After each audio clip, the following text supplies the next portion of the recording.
La santé décarbone. Énergivore et consommateur de ressources, le secteur de la santé a désormais bien conscience de son impact sur l'environnement. Hospimedia s'est rendu dans les établissements sanitaires et médico-sociaux qui agissent pour se mettre au vert. Depuis cet été, les hospices civils de Lyon ont décidé de donner une seconde vie au matériel informatique. Dans le bâtiment neurologie des hôpitaux Est, les ordinateurs sont nettoyés, vérifiés, puis donnés à des associations locales ou nationales. Cette fois, c'est l'association lyonnaise Esenia qui vient récupérer une 60aine d'ordinateurs.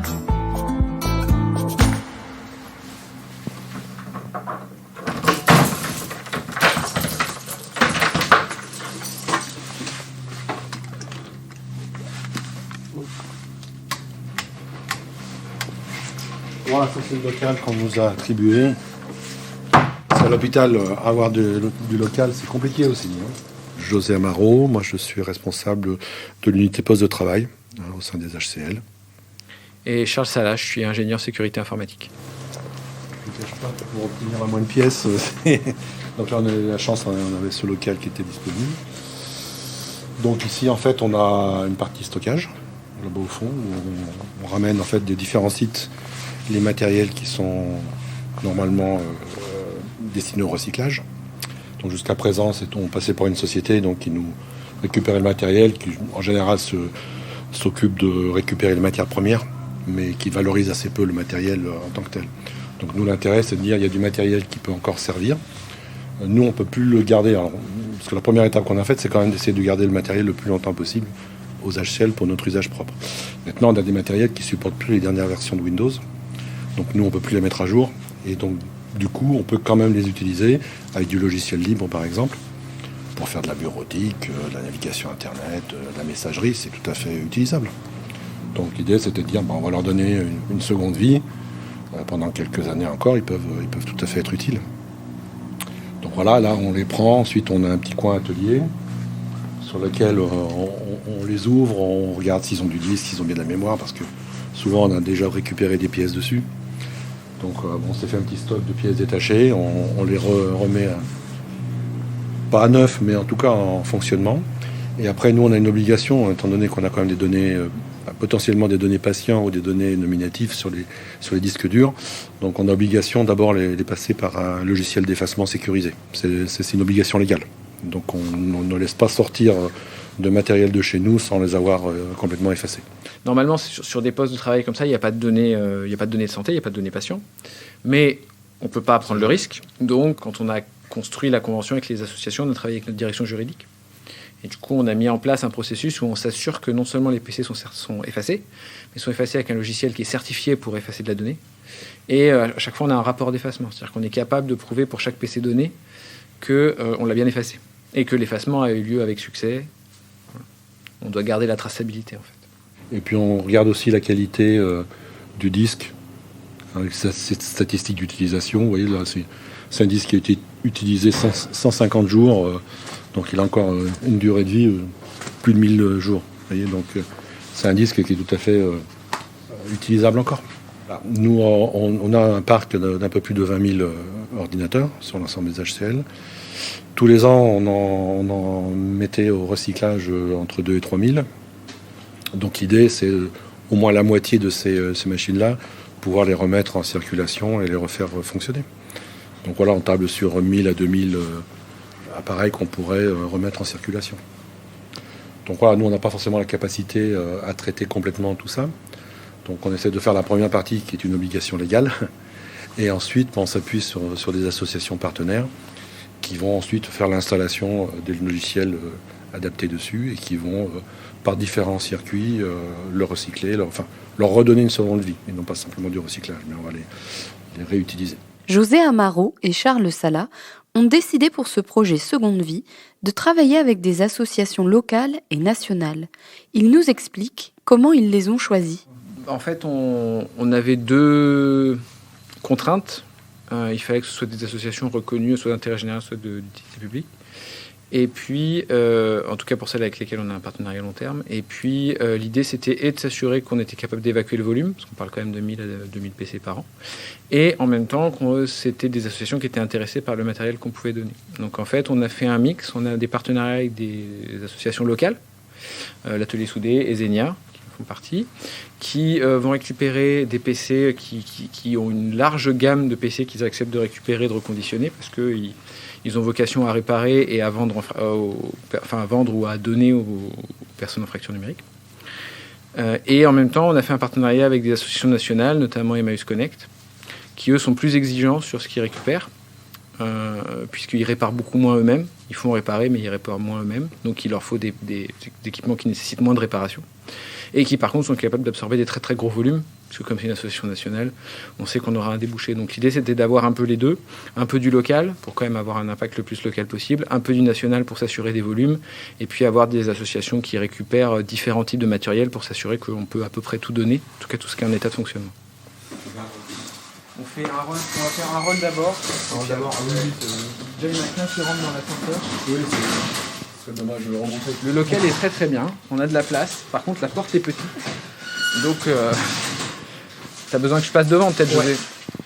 Bien, ne serait-ce que pour eux, bon, ça va maintenir. J'ai encore oublié de faire le calme. Je suis Cédric de l'association Ezenia. Et donc je travaille aussi sur notre projet informatique Linux et Populus. Et l'association Ezenia, on travaille avec une autre association qui s'appelle l'Atelier Soudé. C'est deux associations lyonnaises et on a créé un projet depuis 4-5 ans qui s'appelle Linux et Populus. Et c'est un projet où du coup on récupère des ordinateurs destinés normalement à être jetés. On les reconditionne, on les met nous exclusivement sous logiciel libre, donc sous Linux concrètement. On essaie de s'y tenir et après on les redonne majoritairement à des publics dans le besoin, sujet à la fracture numérique. On organise aussi pas mal d'ateliers pour apprendre aux gens à réparer par eux-mêmes. L'idée c'est que avant de vendre un ordinateur ou avant de le donner, on essaie de voir si les gens ils en ont pas un qui peuvent réparer, et essayer d'apprendre aux gens à réparer.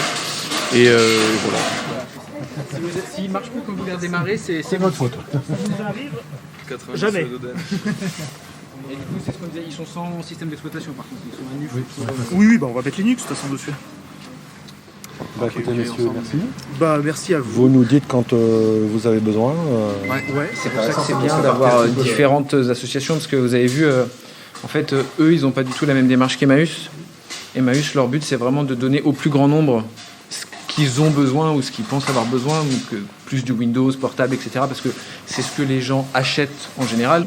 Alors qu'eux, ils sont un peu plus dans une démarche militante, où ils vont essayer de passer les gens au libre, etc., ce qui est tout à fait louable aussi. Mais ils ont cette proximité avec leurs usagers, leurs bénéficiaires. Pardon. Et donc, du coup, ils peuvent se permettre plus facilement de convaincre les gens de passer sur des choses alternatives. Donc nous, ça nous arrange dans les deux cas, parce qu'on sait qu'avec Emmaüs, dès l'instant où on a des choses qui sont un peu plus récentes et en vraiment bon état, on a un vrai débouché de volume. On sait que Emmaüs, ils vont jamais nous dire non, entre guillemets, sur le volume dès l'instant où on a des produits qui les intéressent parce qu'ils savent qu'ils vont pouvoir les donner à leurs bénéficiaires. Alors qu'avec l'atelier soudé et Zenia, on a une plus grande liberté sur ce qu'on donne parce qu'eux, ils ont cette flexibilité de par la proximité qu'ils ont. Donc pour nous, c'est intéressant. Les deux profils d'association sont complémentaires et bénéfiques pour nous. Il n'y a pas un plus que l'autre. Lassés de voir des centaines d'ordinateurs partir à la déchetterie chaque année, José Amaro et Charles Sala se sont portés candidats à l'appel à projet annuel Responsabilité sociétale des entreprises des Hospices civils de Lyon. Toute personne du CHU peut depuis 2021 porter un projet et recevoir un financement ainsi qu'un appui de la direction. Tous les ans, les HCL ils font un appel à projet RSE et on peut déposer un projet. Donc en fait, nous, à l'origine, c'est ça. C'est José et moi, on a déposé ce projet en disant plutôt que de jeter les PC dans les bennes pour qu'ils partent au recyclage, et si on les reconditionnait et qu'on les donnait aux associations. On a été retenu parmi d'autres projets et du coup on a eu un financement, ce qui nous a permis d'équiper d'avoir du matériel, des outils, voilà ce qu'il nous faut pour fonctionner, quoi. Et par contre c'est un projet comme les autres projets RSE, c'est un projet qui a vocation bénévole. Bon, on vient souvent entre midi et 2, après le déjeuner, on revient passer un petit moment, 2-3 fois par semaine, ouais.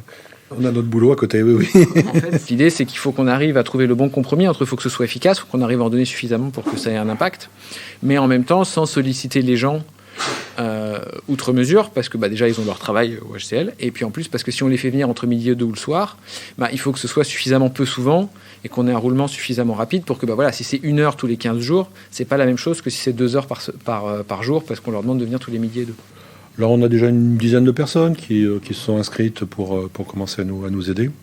Donc, première étape, ce sera de former quelques référents qui pourront pourront prendre en charge en fait la gestion de cette activité, quoi, encadrer les nouveaux arrivants, les former un petit peu sur comment on démonte un PC, comment on efface, etc. Et puis ensuite, on ouvrira un peu plus largement en disant voilà, si vous avez 1 heure ou 2 à donner par semaine, vous pouvez nous donner un coup de main pour démonter, nettoyer, effacer les PC, etc. Et puis après, l'idée aussi, c'est pourquoi pas apprendre au personnel qui le souhaite à dépanner eux-mêmes leur PC ou installer des logiciels, des choses comme ça, créer un petit peu une activité autour pour savoir maintenir et faire vivre son PC chez soi, plutôt que de le jeter et d'en racheter un autre. Ce qu'il faut trouver maintenant, c'est, comme je disais tout à l'heure, c'est un peu des coordinateurs qui soient capables d'encadrer quand il y a des groupes de gens qui viennent soit pour effacer, soit pour charger, soit pour décharger. Déjà, le projet, c'est déjà un challenge pour nous.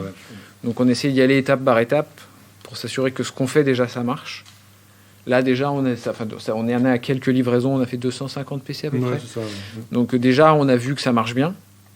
Ça marche bien avec nous deux, plus de 3 autres personnes qui nous aident de temps en temps. Maintenant, il faut que ça arrive à bien marcher avec plus de personnes, y compris quand nous, on n'est pas là. Et après, on verra qu'est-ce qu'on ajoute dans les activités du projet. Voilà. Après, l'autre volet, pour l'instant, on a démarré ce projet-là avec Charles Sala. L'idée, c'est de créer aussi, après, une émulation un petit peu dans nos équipes et pourquoi pas au sein de l'ensemble du personnel HCL pour avoir des volontaires qui viennent nous aider à faire ce travail et assurer la pérennité de cette action. Et l'idée aussi, c'est que on montre vraiment l'intérêt de la chose, qu'on soit capable de pérenniser sur la durée et sur le volume. Donc l'objectif, c'est vraiment de démontrer qu'à un coût quasi nul pour les HCL et à un effort vraiment très très limité, on arrive à reconditionner, à donner des PC qui peuvent partir en seconde vie chez les associations et chez les utilisateurs finaux. En termes de coût carbone, 80% du coût, il est consommé à la fabrication. C'est cette partie-là qu'on veut optimiser. C'est-à-dire que voilà, il y a eu un coût initial pour fabriquer ce produit. Comment faire en sorte qu'on l'amortisse sur le plus long terme possible.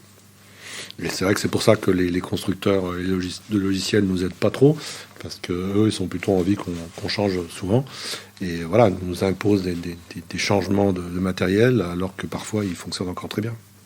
C'est plutôt qu'il faut supporter les nouvelles versions des logiciels, et on ne peut pas se permettre de garder des logiciels obsolètes. Aujourd'hui, en termes de cybersécurité, ça n'est plus possible. Donc on est obligé de faire avec les deux. Donc c'est un moyen de contrecarrer ça, donner une seconde vie à ces matériels. Ce reportage a été réalisé par Géraldine Tribault, au mixage et à la création sonore, Alexandre Debuchy. La 2e saison de La Santé décarbone est terminée. Rendez-vous en septembre 2024 pour de nouveaux épisodes. En attendant, vous pouvez écouter ou réécouter notre podcast directement sur hospimedia.fr ou sur votre plateforme d'écoute préférée.